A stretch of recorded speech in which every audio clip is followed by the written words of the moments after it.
In the small town of Rife, a trans-dimensional place, whose population varies upon those that survive the night, and those that enter and leave through whatever interdimensional device they have. Rife is a little-known secret that has a history of gruesomely horrific deaths performed by ghosts, demons, ghouls, serial killers, aliens and people that sleep with plastic bags over their heads. Every night there is a murder and/or alien abduction. People still flock to this small scary town because housing prices are so low. Of course, housing is so cheap because the homes are used to lure more victims. It is often said by the survivors that the best way not to be killed is to simply sleep with a smiley face paper bag over your head. This method may seem foolish, but ghosts, demons, ghouls, serial killers and aliens are really creeped out by someone that wears a brown paper bag with a smiley face on it. It is important to remember to use a paper bag, and not a plastic bag. Hobgoblins are small, hairy little creatures who, like their close relatives the brownies, are often found within human dwellings, doing odd jobs around the house while the family is asleep. Such chores are typically small tasks like dusting and ironing. Often, the only compensation necessary in return for this is food. Hobgoblins live to be very old, much older than humans.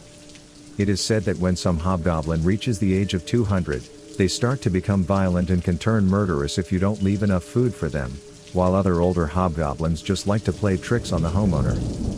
Small jokes.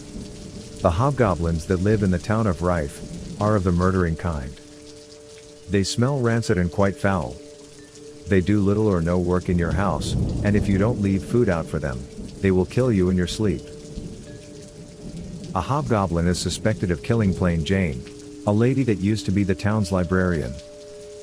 These hideous creatures will not enter houses with dogs and insomniacs, and they will fight other goblins for territory. Younger hobgoblins love to eat acorns, but the older ones' teeth are bad and they can't chew through them. They sleep in the woods during the day and are most active at night. Rife has 3 hobgoblins: Rufus, who is 210 years old and has been eating his way through the town of Rife for 80 of those years. Tuan, who is 209 years old and came to Rife at the same time as Rufus, but they are not friends and do not talk to each other. The 3rd hobgoblin is 227 years old, and his name is Danny DeVito Hobgoblin. This one is the nastiest. The other hobgoblins run from Danny DeVito Goblin because the older goblins are more powerful and bloodthirsty. He might kill the other hobgoblins for fun and stuff their bodies with hay.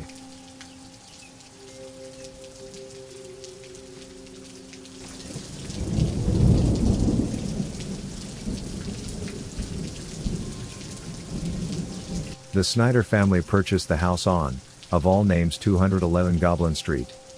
They purchased the home knowing of the dangers in this town and immediately began fortifying it with steel sheeting and the concrete used to build bank vaults with magic talismans embedded in the walls. They grow garlic and wolfbane in the hedgerows around the house and spells written in the same color paint as the outside and inside the house. The Snyders did nothing to prevent aliens from entering their home because, who doesn't want to meet an alien? Hobgoblins are different than other paranormal beings. They only need to ride a wisp of air to enter someone's home. A goblin can enter a house in the day, sleep in the attic and awake at night fully materialized. And very hungry. Mr. Snyder woke up to an awful smell. He looked over at his wife that slept beside him and then around the room. He slowly got out of bed and walked through the open bedroom door and into the hallway. The smell had gotten worse. He felt a wisp of air pass quickly past him. Mr. Snyder hair stood on the back of his neck. He made his way into the kitchen where he saw an old decrepit creature standing by the refrigerator and repeating, "Hungry, hungry, hungry, hungry, hungry." It is the Danny DeVito Hobgoblin. He turned slowly towards Mr. Snyder and said, "Hungry?" Immediately Mr. Snyder said in a hurried voice, "I will cook you something." Mrs. Snyder came down to the shock of seeing a hobgoblin standing in her kitchen with her husband cooking for it. Soon she joined in and helped. They cooked for the goblin all night.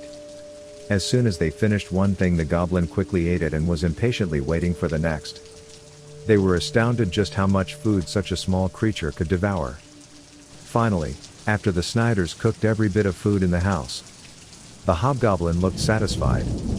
So, they thought, As the sun rose in the small town of Rife, on 211 Goblin Street, the old goblin was gone with all the Snyder family's food. And he ate them too. The lesson is no matter how hard you try to be prepared, in the end you are eaten by a hobgoblin that looks like Danny DeVito. For more stories like this, click like and subscribe.